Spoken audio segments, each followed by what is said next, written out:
काय मग? आज काय पोस्ट केलंस? रेस्टॉरंटमधला लंच और डिनरचा फोटो?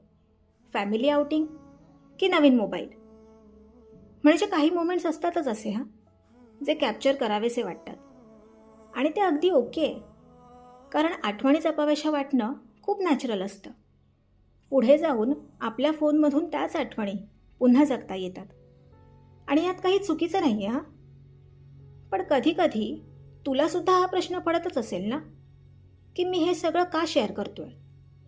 मला तो क्षण जपायचा असतो म्हणून, की तो जगाला दाखवायचा असतो म्हणून? पण कधी काही मोमेंट्स असेही येतात, जिथे तू इतका आनंदी असतोस, की फोन हातात घ्यायचाही विचार येत नाही.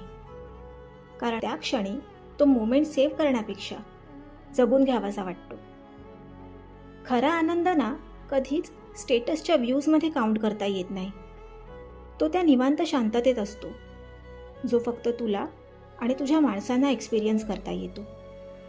आणि जगाच्या नजरेपासून वाचवून ठेवलेलं तेच सुख आपल्या आयुष्यातलं खरं हिडन चॅप्टर असतं.